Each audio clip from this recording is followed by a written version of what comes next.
once I realized, oh, you can be a doula and you can do all these kinds of births, you can support all of these families, I was like, this is my jam. This is what I want to do. And then it blew out of proportions. I went viral a few times on social media with like posts that hit like 3 million views. And then my page just started to grow and grow. And then now, this is motivation to all of the newer doulas listening to this out there. I am a year and a half in, but I'm fully booked until April 2024. Getting pregnant and giving birth are two of the most exciting things you can ever hope to experience in this life. The moment you think you could be pregnant, you're frantically searching for all the best information, which is why you're here today. I'm Stephanie King, and with my many years of experience as a professional childbirth educator, doula, and lover of all things pregnancy, birth, and postpartum, I'm here to make preparing for your birth enjoyable, empowering, and totally easy. Each week, I'll cover different topics, interview professionals, and get into the nitty-gritty birth stories from mamas just like you. And when you're ready for more, you can join me in the My Essential Birth course at myessentialbirth.com, where I take you step by step through exactly how to prepare your mind, body, spirit, and partner for a birth you love. So let's get started.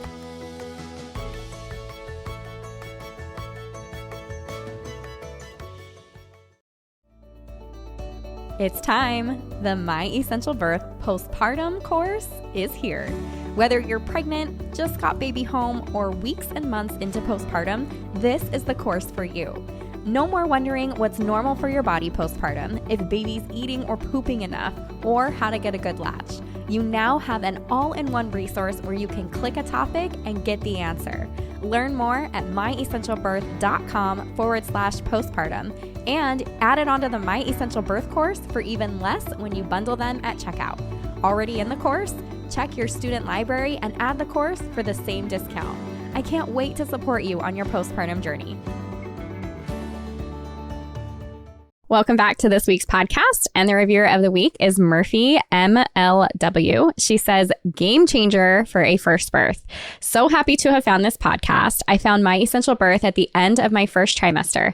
We had hired a doula very early on and was so grateful to have the resources to be able to do so. However, being a military family, I think My Essential Birth is awesome for anyone who may not have those resources readily available, and even for those who do.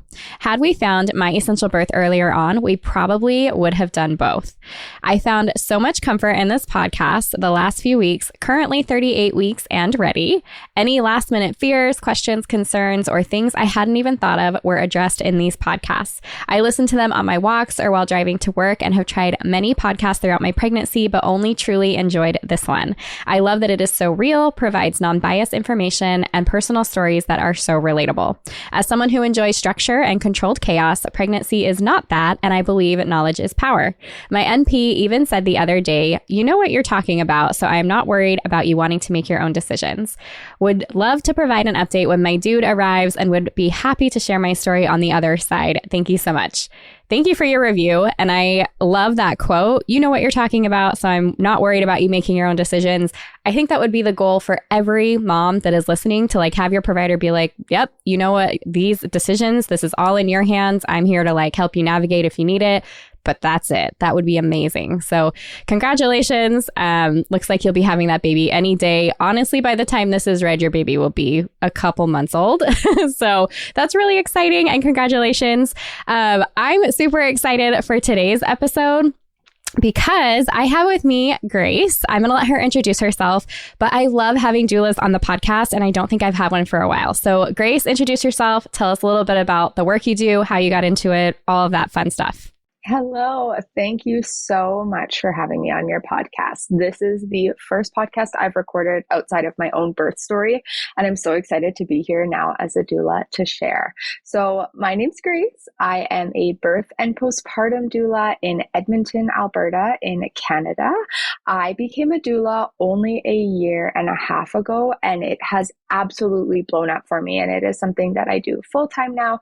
I support families from home births to planned C-sections, epidurals. I do baby wearing education, childbirth education, and truly just have found my love for this work. And I am so excited to chat with you guys today. Yeah, and thank you for being here.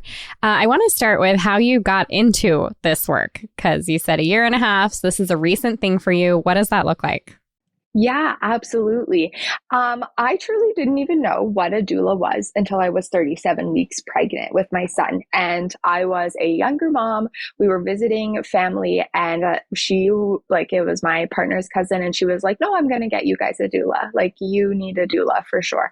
And I was like, oh, okay, like whatever. I had educated myself. I had listened to podcasts and like read in my pregnancy, but I didn't really have that birth support that I really could have like utilized in my pregnancy, and somebody to remind me that what I was experiencing was like normal and just have that extra support. So we ended up hiring one when I was 38 weeks pregnant, ended up going to 41 weeks, which totally normal, had a great time being overdue. And then she was a doula trainer as well. So once I was postpartum, after I had my son and my labor was 5 hours, it was unmedicated. I had a really great experience. She was like, you'd be a really good doula, like the education that you have, the community that you've created. Do you want to do training? And I was like, okay, sure. Like, I kind of just did it on a whim. I didn't think too much about it. I didn't want to overthink it, I feel like, because I still was 6 months postpartum. And my biggest goal was like, oh, I don't want to go back to working the job that I was doing before, where I'd have to be away from my son very frequently and regularly and like unpredictable hours. Even though birth work is like that, still a little bit more predictable and you're able to be home. But I did her training. I sat on it for a couple months. Like, I really wasn't really sure what I wanted to do with it or how to even navigate it. And then my partner for Christmas made me business cards. He was like, you need to do this. You'd be so amazing at it. You have all the things. Like, I was just holding myself back. And so he made me my first business cards. I like went around with my son to every cafe in the city. I put them out everywhere. And my first mom that I ended up having a delivery with, I found on a Facebook group. She had posted something. I just like replied and I was like, I'm a doula. I'm willing to work for free. I need to do my certifying births. Like, I'd love to connect with you. And so even though he got me those business cards for Christmas, I didn't get my first client until I was 4 months in. And that was like creating content every day, putting my name out there, going to mom groups, like putting the effort in. I had to grow first, and then the families came in. And so I had one birth 1 month, and then she referred me to two of her friends, and I had two births the next month. And then I'm the kind of person where I have like no fear of like walking up to people and just chatting. I was a server beforehand, and so it's never kind of fazed me. And so I was in West Coast Kids one day and I saw this mom super pregnant, and I was like, hey, do you need a doula? And she's like, oh, yeah, I'm having a home birth. I'd love a doula. I was like, oh my gosh, this is amazing. And so then I got into the world of home birth because I'd only really known like hospital birth. That's the way to go. Didn't really know any different. Grew up in a small town. And so once I realized, oh, you can be a doula and you can do all these kinds of births, you can support all of these families, I was like, this is my jam. This is what I want to do. And then it blew out of proportions. I went viral a few times on social media with like posts that hit like 3 million views. And then my page just started to grow and grow. And then now, this is motivation to all of the newer doulas listening to this out there. I am a year and a half in, but I'm fully booked until April 2024. And this is recorded in September 2023. So like going into next spring, I have May babies already planned out for me. And I only take on 4 births per month, which is a full, calendar as a mom entrepreneur wanting to balance birth work. And so it is something you are totally capable of doing. And I truly did not think I would end up here. Like, totally being honest, I had no idea what I wanted to do. Birth work just kind of fell into my lap. That is such a neat story. So with your birth, was that in a hospital setting? You had a doula come join you in a hospital? And were you with an OB or a midwife? OB. I didn't know midwives had existed. Well, I knew that they'd existed, but I had that bias of that they were like, hippies, and I had to do all these things. Not that like you can have an amazing hospital delivery water birth with a midwife, which would have been a great option. But I got referred to a basic OB group. I went there. I had what I would like to say, those 5-minute appointments, it felt like, where it was in and out. And so then when it came to birth, I didn't have the conversations I needed to have with my providers beforehand. I kind of was just like, I know what I want. I made this birth plan thing that I read it now as a doula and I'm like, oh, okay.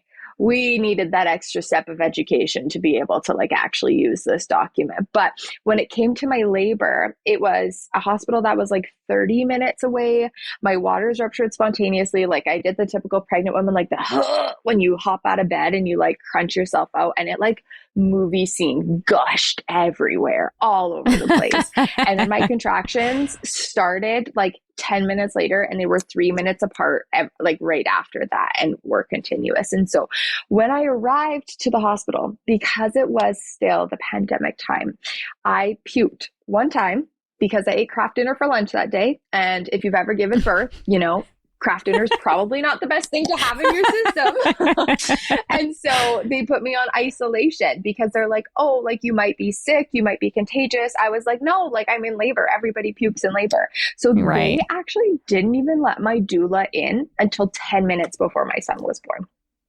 They were goodness. Well, we need to check with the charge nurse. We need to call the OB. We need to test you. We need to wait for your swab to come back. My partner had to wear a full shield, N95, the full thing, the booties, the hat. It was a full extra level for absolutely no real reason.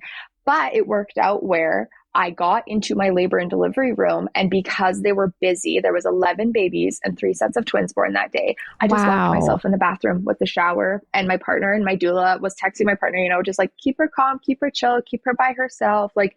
She knew that I had done hypnobirth research in my pregnancy and education, and that I very just wanted the calm, quiet, peaceful, dark environment. And so he was able to set that up. She got there, snapped great pictures, and I got a birth video, postpartum breastfeeding support, and then I was sent off into the world as a new mom. Oh my goodness, that's crazy. So did you end up doing that without medication? Yes.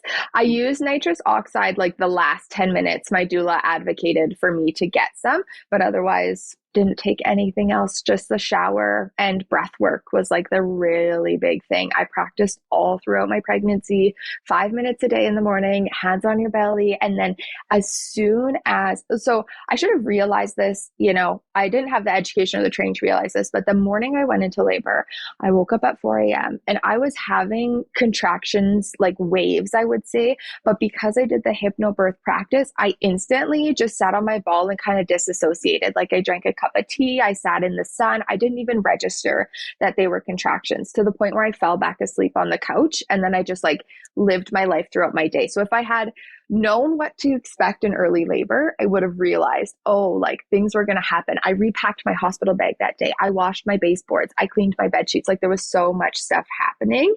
But I think as well, when your labor is 5 hours, when you have when I got checked when I was to the hospital, I was already 3 centimeters. And then the next time I got checked, I was 8. Your mindset goes in I can do this. I got this. If I've already done this much so far, I just need to go back to my breath work and let my body do its thing. And yeah, I was very fortunate. I even delivered on my back with a provider, I would say, who was quite handsy, but I did not tear. And that was perineal massages and breath work as well.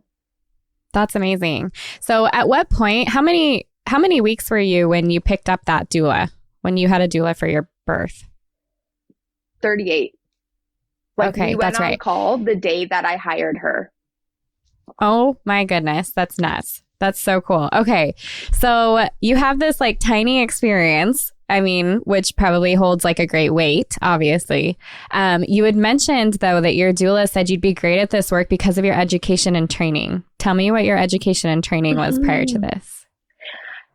Absolutely. So before this, I have always been around birth. My mom was a labor and delivery nurse, and then now she works in maternal fetal medicine and doing more, I would say, complicated procedures. And so when it came to birth, I also have 5 younger siblings, and I was the friend in high school where I had a few friends who had babies young as well, and supported them as a friend. And so kids were always my jam.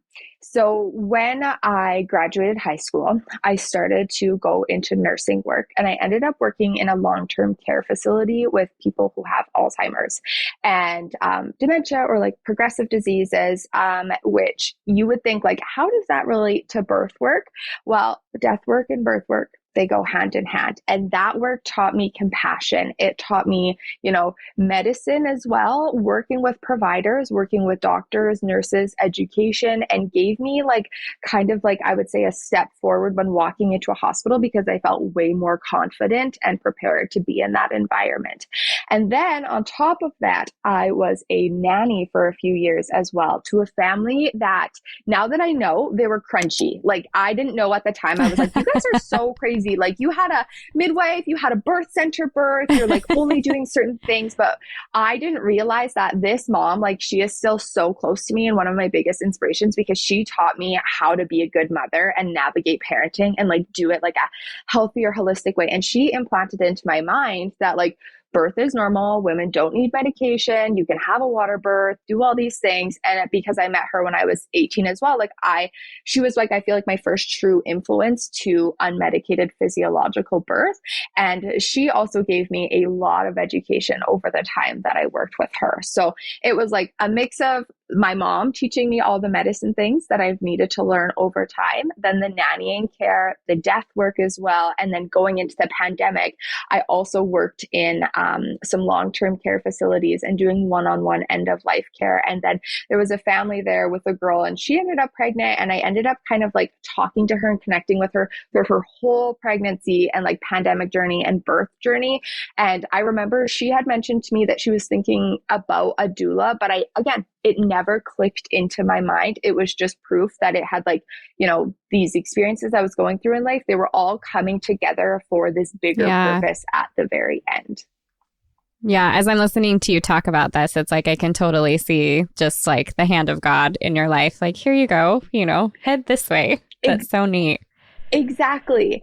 It's very, very freaky, for lack of a better term. I feel like sometimes it's awesome. The way that things line up, it's awesome. And it's so cool. And it gives me a lot of trust in the Lord and the universe and everything there to like keep going on my path, because the spots where I am, like even creating these podcasts, and we recently just created a new business to create access to water birth for moms in our community and make it more convenient for them. Like that is something that I feel like is so cool. And I would have never guessed to be doing at 24 years old.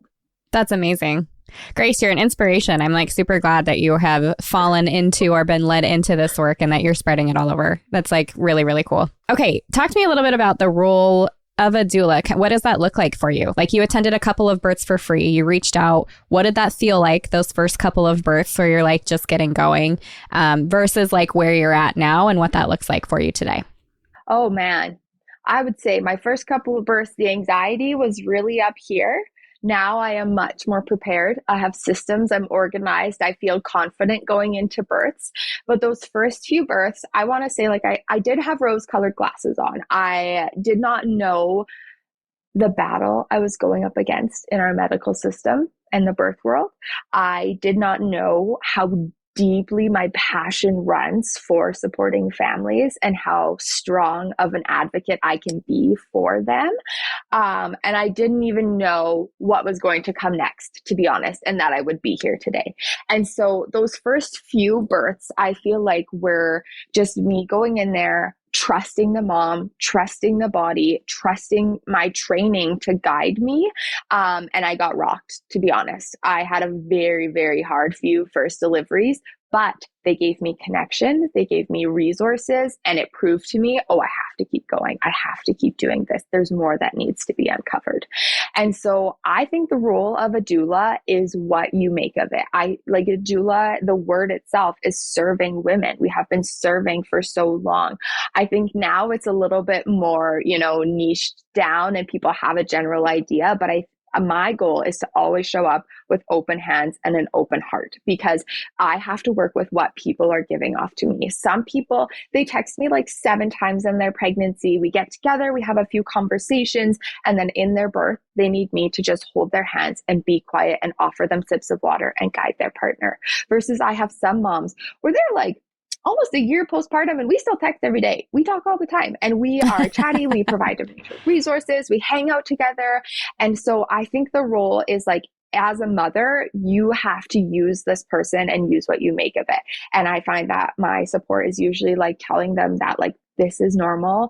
Birth and pregnancy brings up different things like mountain over molehill. Let's work through this together and just help them navigate.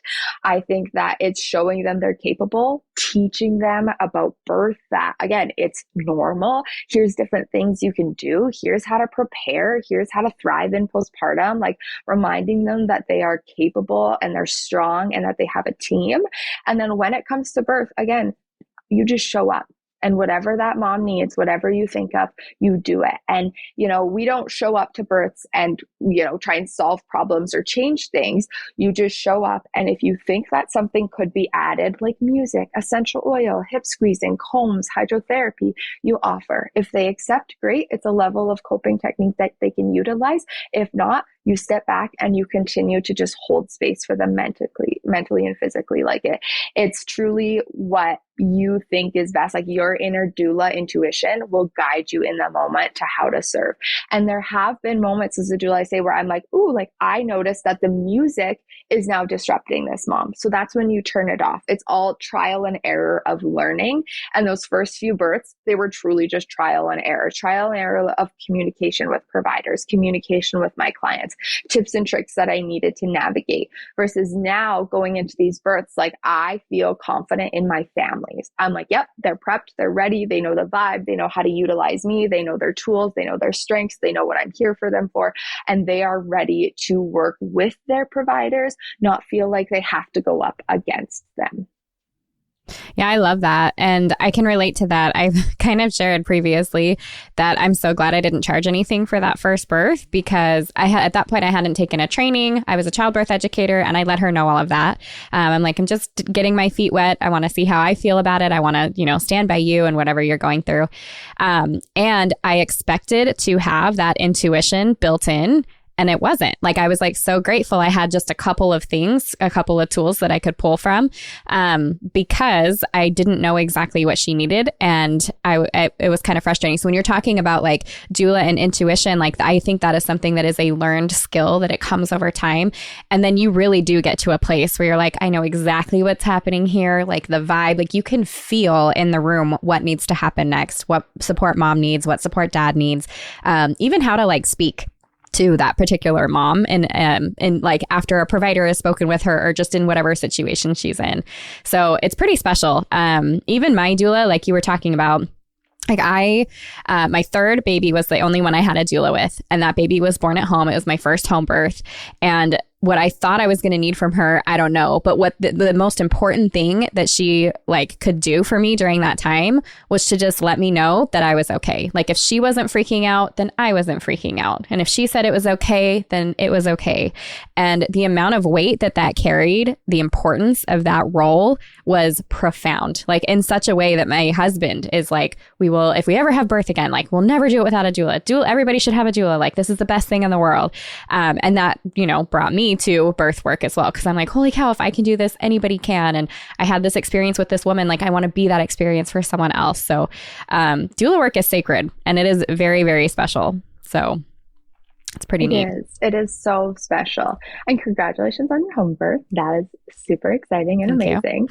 We're not pregnant right now, but somewhere down the line, I am sure another kiddo is in our future. And, right behind me is this big glass marble shower. In my last labor, I just stood and I swayed and I did breath work and I went back and forth and back and forth. And I think there's power in like envisioning and manifesting your next labor and to not fear it. Like, don't run from it. I know that home birth, it's going to be hard. My labor is probably going to be precipitous, and that, like, my first labor was 5 hours start to finish.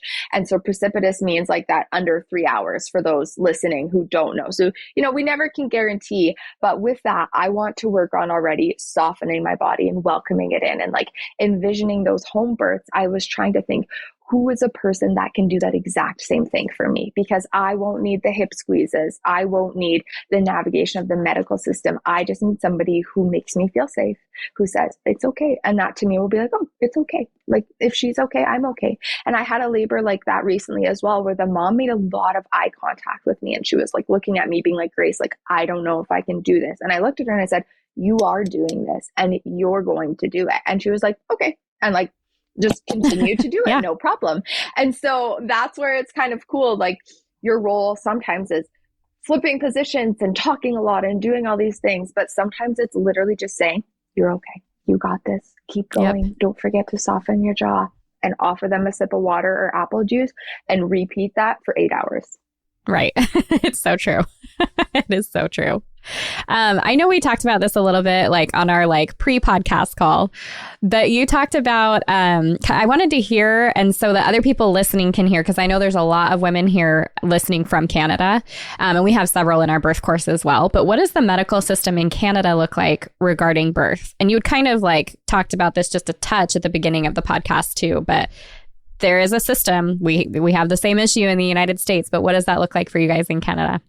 So I like to refer to Alberta as the Canadian Texas, because I feel like it is that same vibe. I have created a term, maybe it's out there before, but I like to call it generational birth trauma. And we went through a really, really big gap of medicalized birth in, the late 90s. And so what that looked like for a lot of women was that they arrived to the hospital, they got their waters broken, they were given a ton of medications, vacuum, forceps, everybody got an episiotomy for some reason. And then they were left to navigate postpartum, given medications to stop breastfeeding. And it has implications on our generation today, because mothers know that they can do these things, but our providers and practitioners and systems still kind of sit in that late 90s views. I feel like we prepare our families to go in and to advocate, to be ready for their wishes, with code words. We shouldn't have to do that, but yet we do. And so I find our system is very turnover based, very, very fast, very, you're in, you're out. If you want a standardized birth, you're happy with an induction, you're okay to get an epidural, you aren't super attached to having a vaginal delivery or a cesarean delivery, our system isn't going to do that much to you, because that's what it kind of acts on. I say all the time, we act on prevention instead of individuality. So instead of, looking at each case individually and being like, yep, we're going to do this for this one, we're going to do this for this one, they just say, oh, we're going to treat everybody the same. Doesn't matter if the outcome changes for those 3 people. For us, it'll all be the same. And so with navigating that as a doula, it took me a lot of time to be able to get over it, and getting over the fact that this system has hurt families. This system has hurt me, and that this system will continue to hurt until we stand up and go up against it. And I don't know what the big solution is to make it, be better for everybody. But I do know that the families that I work with, where I educate them, where I prepare them, and where I'm with them in delivery to help them execute, that's where it makes the biggest of difference. And that's where I also see practitioners changing a little bit. I have gotten recommendations from OBs in the city that I work in at telling their patients, oh, you should talk to this doula. You should do education with this doula. And that is because I have created a good relationship with them. Even though they work in a system, that does not mean that they're going to be exactly like it. You have to remember that they're a person too, and that their goal, again, it depends on the practitioner, but usually their goal is to also take care of the mother and to nourish the connection and just allow it to be a positive experience. And so I go in there as a doula, and some doulas are afraid of practitioners. I am not, because again, my mom, I grew up with one my whole entire life. And so I'm like, hey, how are you? My name is Grace. I'm a birth and postpartum doula. I've known this family for this long. Here's a cool little spiel about them. Our goal today is boom. We go over the care goals document that I've created with this family. This is Paula and Kyle, and they're having a baby boy, and they really want to avoid a C-section, and they're open to an epidural and different pain medications. If she wants to do this for delivery and follow her intuition and do this, but if circumstances change, if there is a medical emergency or a problem that we need to solve, we have educated them, we have prepared them, and they know what their options are so that we can all work as a team together. And then once you work with a practitioner who sees you do that and sees you work as a team, they like to work with you again because they know what to expect and they know that you want to work with them. And so then you build these really great relationships where you have OBs giving you referrals, and you walk into a hospital and the nurses say hi to you because they follow you on Instagram and they know you, and they're nice to you and they want to work with you and they trust you. And then once they trust you, you go into these births and you're given privacy because nurses feel comfortable leaving you with their families. You know that they're, as a doula, I'm going to call them if I need them, but otherwise they can just leave us alone and let us be and let us do our thing. And that is a gift for my clients, I feel like, because for every person you have in your labor room, there is an hour added to your labor. So remember that when you're thinking about inviting people. I like that. In Canada, your guys' healthcare is free. At least when, right, like you don't have to pay out of pocket for healthcare. So when a mom finds out that she's pregnant, what does that look like for her? Is she assigned an OB? Does she get to pick one? What if she wants a midwife? What can she expect? Absolutely. So for my birth in total, we paid for McDonald's in the middle of the night, and that's it. That's all. Like $20, guys. I went into a hospital. I had a baby. I used nitrous. I did all the things. I saw an OB. We saw NICU even, and they sent us on our way, and all we had to buy was that. And you have to pay for parking sometimes, and that should usually be it. And so you find out you're pregnant. The first thing that you're going to do is apply for midwifery care because it is a wait pool selection, and we do not have enough midwives in Canada in general, I feel like, let alone Edmonton and populated areas. And so if you've had a midwife before, or you have really good connections, or you just straight up are lucky, you're going to get accepted into a midwife. But if not, you're going to see your general practitioner, which is just like a family doctor. So you can easily, we have apps here, you can go online and you can see a doctor within a few days, and they'll send you for blood work, all on ultrasound, everything like that. And again, you don't pay a single cent for this. The things you would need to buy are your prenatal vitamins, maybe a parking pass for whatever provider you end up seeing to go visit them. But otherwise, once you get accepted into midwifery care, you'll see your midwife for the rest of your pregnancy. If you choose obstetrical care or you don't get accepted into a midwife, you're going to see your family doctor usually until about 20 weeks, because truly, there's not much happening from that 0 to 20 week unless you need a high risk specialist or an OB, or you have had a hard pregnancy before, then they'll refer you out. But otherwise, it's a nuchal translucency ultrasound at 12 weeks, your anatomy scan between 18 to 22 weeks, and then you get referred to an OB. And so you can request an OB. You are able to pick and choose. You're able to choose your hospital, but then you have to have researched the OB. You have to know that they have availability. You have to go see your practitioner, because usually the GPs will just, send you out to whoever they know. They're like, oh yeah, you live on the west side, we're going to send you to the west side hospital. Oh, you're in the north, I work with this doctor out of the north, here you go. And so you kind of just get whoever is available. With my case, they asked me, do you want to deliver at the West Side Hospital or this Northwest Side Hospital? And I asked my mom, because she has worked in them, and I was like, what did you think? And she's like, oh, go the Northwest. They have a new NICU. They have East Side Mario's beside them, so you can get really good food. That was my reasoning for selecting a hospital. Only those two things. And so now as a doula, I'm like, oh, okay, let's do some more research into this. So my goal next time is a home birth. I would like to avoid medical interventions. I'd love to have a water birth and do all that thing. So for me, the setup looks like find a midwife, rent a birth pools, that's the business we just launched. Get your husband set up, get your doula. If you have other kiddos, get that situation set up and you're good to go. Like home birth setup is less than $150, truly. Like simple as that. With hospital birth, I would always recommend having a doula, especially in our city. There is a doula for everybody out there. You just have to find them. And then you go into it and you never know what to expect. That's the crazy thing with hospital births. Like you can try and plan this beautiful physiological birth, but then you go for an ultrasound at 36 weeks and then suddenly you're being coerced into an induction at 38 weeks, which throws you haywire. Like it's very important for you to do your education with that obstetrical system and hospital birth because there's such a variety with it. Yeah, that makes sense. For the home births, so are those midwives? Do your midwives practice? You can choose if you're going to use that midwife in a hospital or home birth?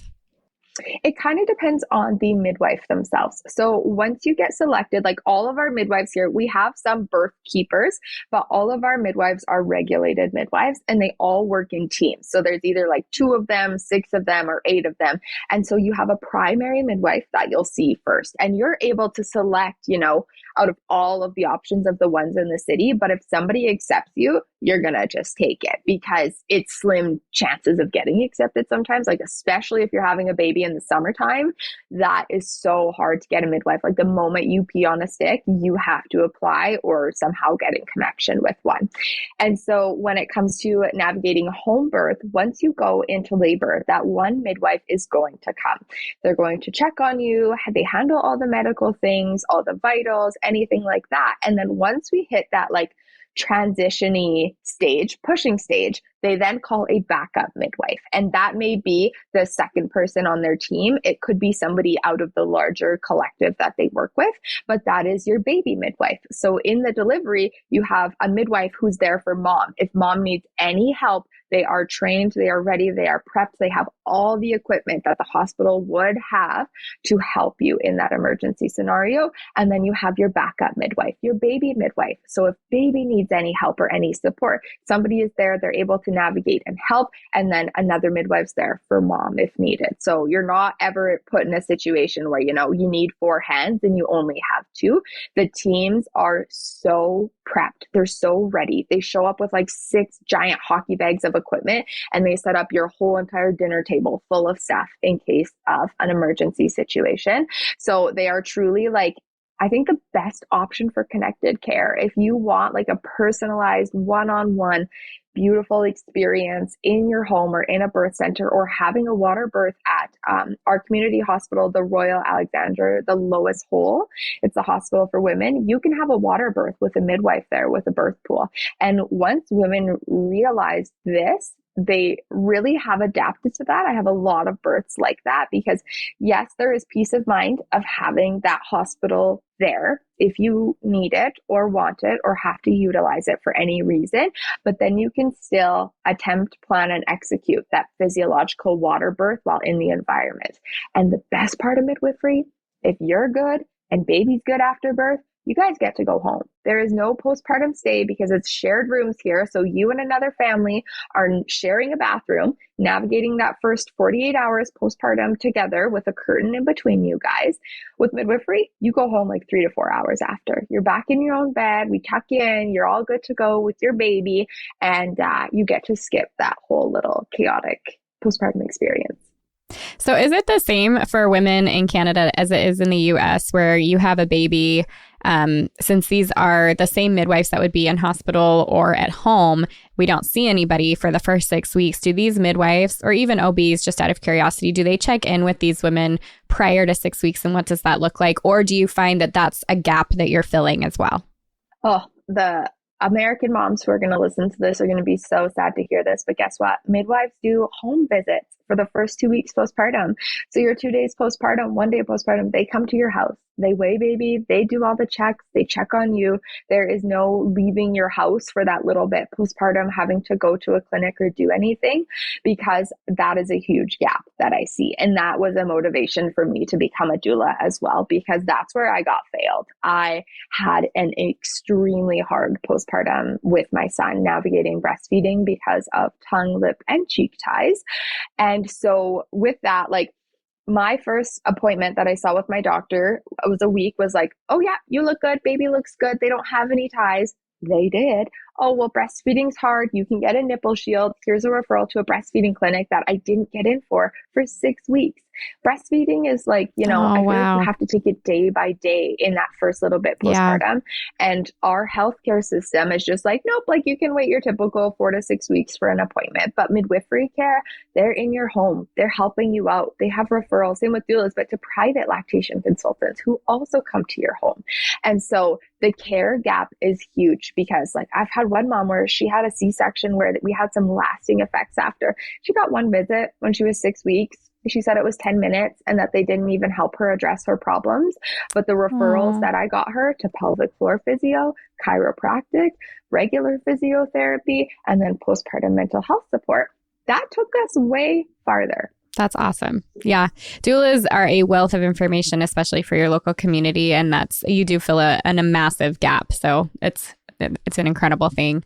Do you find that there's any challenges that you face as a doula kind of working through that system? Like when you're referring to chiropractors or other care professionals, is there any pushback from anywhere? And are these people, it sounds like are they part of your healthcare system, or are these private practice? These are private practice. But let me say that these people, the chiropractors, the acupuncturists, the lactation consultants that I work with, they are my ride or dies. They are my community. Like, it feels like there is the community that I have created and that I have found with birth work, with chiros and physios and naturopaths and holistic care practitioners. And then there's our medical system. They don't intervene very often, because I straight up, like, I tell my pregnant moms, like, oh, you're having like back and hip pain, or your baby's gassy, go to chiropractic. Here's the ones that I trust who are able to care for you at this stage. And I've had practitioners come back and be like, oh, like chiropractic at the end of your pregnancy or for your newborn, like, what are you thinking? But then they take their kids and it works. And so we have a referral system in our community that I love, where we take care of each other, to the point where my moms will be in labor and they'll say, hey, Grace, can you text the acupuncturist or my wax lady or my physio and say, hey, I'm in labor and I'm able to do that. I fire off a text at 2:30 in the morning. Hey, like, she's not going to be able to make it for her chiro appointment tomorrow. She's having her baby. And what that does is it ignites this fire of excitement, because everybody in the community is hyping these moms up when they have their babies. I have such a great community of women that I work with that I'm so blessed for. Like, I don't even know how to describe it, but to know that like all my moms have an acupuncturist that takes care of them, to have a chiropractor that they can trust with aches and pains, to be able to access mental health therapy or private lactation consultants when they're 2 days postpartum, and they're actually good people. They're people who are going to care about you. They're people who are going to follow up with you. They're people who are going to love your baby like it's their own. Like, that to me is creating connected care. That's long-term birth work to help nourish these mothers in the biggest transition of their life. And so I think that it's something that I feel like I've created. It's been around for other doulas and they do this as well, but I feel like it's really become big in that time where I became a doula. And I feel like I changed our local doula community a little bit, maybe to push them to do things a little bit differently, to get out there, to advocate, to, encourage change.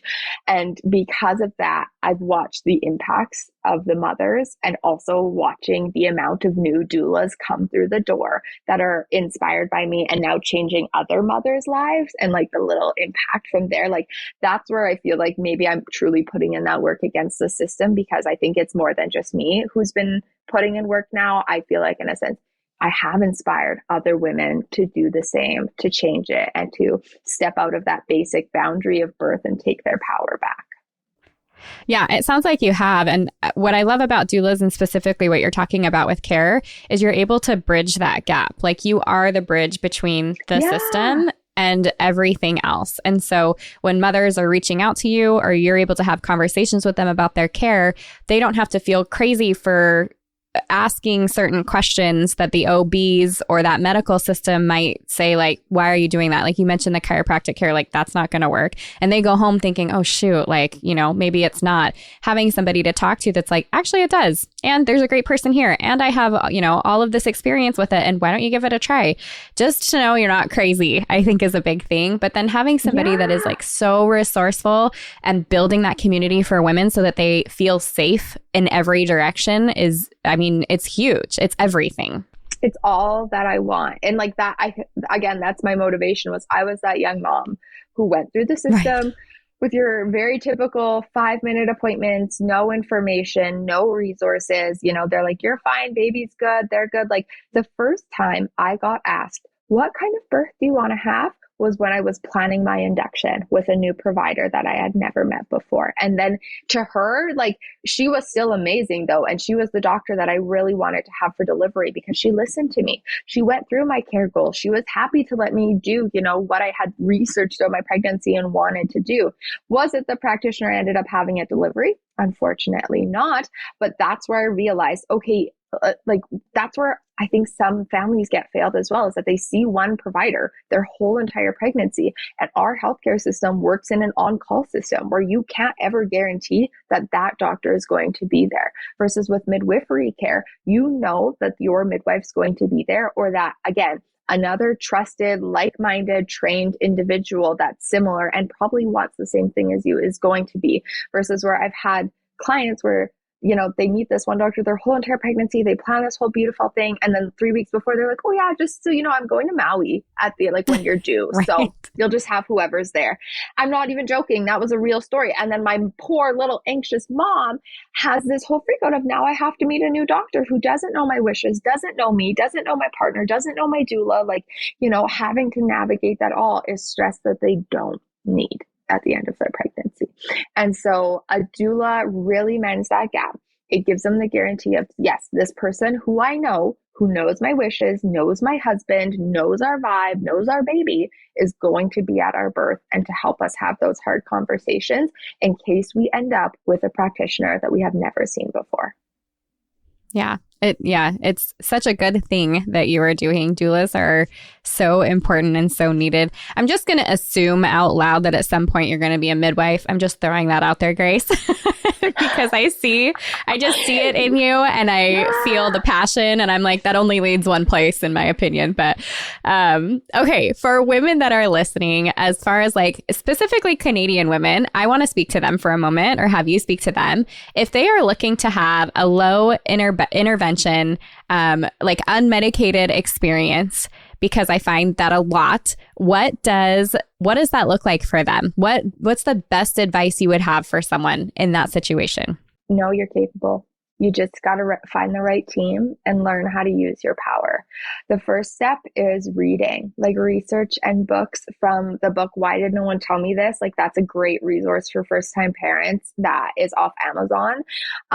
Nurture as well, which is a pregnancy. I think Nurture is a little bit more crunchy, but it's a journal as well. So it takes you through and just normalize birth and the process and the fact that it's going to happen to you and that you're capable.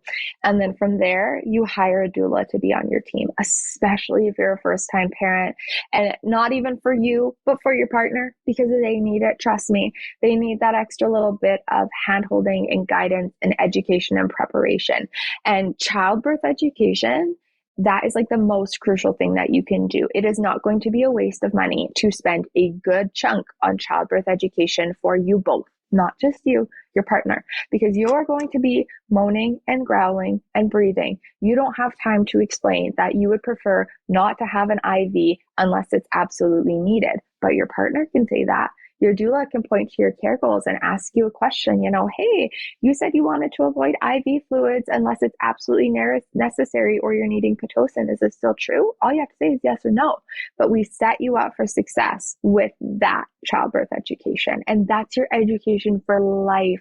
When you are giving your future mom friends or your future daughters advice on having their babies, be right. Don't be one of those aunties that we have nowadays who's telling us random birth stuff. Well, I had to do it this way or it had to go there. No. Set your own stride, do your own education, create your own positive little headspace bubble, and then continue it into your care. So when you go into that hospital, do not just throw all those layers away. Do not just toss down your walls and say, I'll just welcome in whatever happens. Stand your ground. And sometimes that means having to push yourself, but this is your journey from maiden to mother. It's going to take passion. And so use your partner, use your doula, and then use your voice to make sure you get there. You might end up with an amazing nurse and an amazing team, or you might not. So prepare yourself and prepare your partner for both, because usually, you're low intervention, you're having a positive experience until you're not. Until something changes. And it's not a couple days where you have time to think about it and you have time to navigate it. It's you have an hour and you need to decide. And those choices are going to feel big and they're going to feel heavy. And if you don't know what your doctor is talking about, what your nurses are talking about, what your options are, or have somebody there to help you navigate those, that is where birth trauma can get created. And that is a whole big conversation we can have and the effects that it has on women and families in postpartum. But the biggest thing in trauma prevention is education, getting that knowledge, and then being able to implement it into the moment. And again, I'll root back. Your partner needs to know it too, because he or she is going to be doing some advocating and speaking for you. And so if they don't know what they're talking about, if they just go in there blind, I'm just going to trust the practitioners and everything they say and go with it, but you don't want to, and your goals were different, you guys are going to butt heads. And there's no time to do that when you're having a baby. We need everybody on the same page. Yeah, I absolutely love that advice. I think too, you brought up a really good point. It is really important, even moms that are looking for hiring a doula, to not I'm going to hire a doula so I can have this kind of birth. It's like you had talked about, the education as part of that. That doula can work and tell you all the things, and they're going to be incredible and you still have a lot of work that needs to be done on your part in the way of education and practicing relaxation and whatever else. And sometimes the doula is super educated and going to be able to give you all that education. It's almost never going to be as clean and pretty and clear as a really detailed, in-depth birth course where a doula becomes part of that support process, melded together. Absolutely. Right? Like you've done the education and all of that stuff, and now your doula is there to make sure that all those things happen, support you. You're both speaking the same language, just like you had said, with being able to understand what your providers are saying and things. I think that's just extremely important for women to hear and to know. So thank you for sharing that. That was great. Absolutely. And even with having a doula and doing all the things and the education and the prep, you can still have a C-section. You can still have birth trauma. You can still have a hard birth. As a doula, I had those rose-colored glasses at the start of being every birth that I'm going to go in is going to be positive, beautiful, easy peasy. And then I realized, no, every birth is going to have hurdles. Molehill over mountain. I remind myself that a lot. And Jen Hamilton, who is a labor and delivery nurse on TikTok and Instagram, she posted this thing about a blueprint a month ago and an analogy on it. And it has stuck in my mind ever since. And I kind of applied it to life, where it's we're building a house. So we're building a birth, and we have all these plans, and we've hired contractors and, painters and roofers and all these things. And we've discussed our plans with them. We've prepped them. And then we're going over our blueprint, and randomly one day a hose or a pipe explodes and it starts leaking, or something gets broken. We're still going to continue on with our blueprint, but we're going to troubleshoot. We're going to get a different pipe. We're going to buy something else. Maybe we're going to hire a different person to help us or switch the plan, but we're still keeping our blueprint, our basic care goals. And so that even if things go haywire and change it, the level of care you're receiving stays the same. Because I've had births where we've done all this stuff and we can't control that, maybe a little baby's in there wrapped up in their umbilical cord, or maybe they're asynclitic and they're struggling to come down. There are very valid moments where C-sections and interventions are helpful. So teaching my families that we use those as tools on our blueprint to help us build our house, not this is an end all be all, big deal really helps them with their headspace, because they know that they can trust me. And in the moment, I'm like, yes, these are valid. These are needed. Listen to your baby's heart rate. Think about where they are. Listen to your intuition. What's it saying to you? Okay, now let's use this tool to help us, to give us our big final house, aka our sweet little baby on our chest. Don't let it derail you. Just see it as a tactical tool to help you. Yeah, I love that. Okay, before we leave, I want you to be able to tell everybody where listeners can find you. And you guys, if you were listening here today, any books or any person that was mentioned, those will be linked below as well. But if you want to connect with Grace and you want to follow her on Instagram and TikTok and YouTube and check out her website, or if you're local to her and you want her to hire her, starting in May for 2024, right? Where are all the places that they can find you? Absolutely. So my Instagram is Graceful Birth Doula YEG. It's YEG. So Graceful Birth YEG. And then my website is just gracefulbirthdoula.ca. You can always reach out to me through Instagram DMs. I do virtual planning sessions. I do new doula mentoring, virtual baby wearing sessions as well. And then we also have a new business, which is Graceful Birth Pools. And their Instagram is just Graceful Birth Pools. And we will be selling white birth pools for Canadian moms to have home births or hospital water births in, but also providing rentals to our local communities to make it convenient and easy for our families to have water births. That's awesome. So you can have, people can bring in their own birth pools to the hospital, and they allow that in Canada? Oh, that is so cool. Yeah. That's the only way. That's the only way. We don't have pools in our hospitals. Well, I'm like, some of them do, but as wild as it sounds, where I live, they're only for the Amish or the Hutterites. Like they have specific midwives and they're allowed to use the pools, but obstetrical care doesn't do water deliveries here. It's only midwifery. And you are in charge of bringing all the tools, all the supplies, all the pumps, the waters, the hoses, like everything for it. And so that's where, as a doula, it ended up being me who does most of the work when these families are giving birth. And so I'm like, okay, like I want to make this as convenient, as easy, as beautiful and tactile as possible. And so that's where Graceful Birth Pools came from. That's so exciting. Grace, you're amazing. Thank you so much for your time today, for your knowledge, for your energy. I know you're going to serve many people, so that's incredible. Thanks for being here. Oh, thank you. Absolutely. I enjoyed being here. And if, again, anyone ever wants to reach out to me to chat anything, just send me a DM. I would love to support you.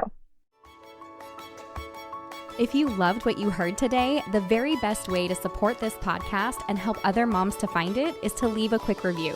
I read one at the beginning of the episodes, and I would love for yours to be next.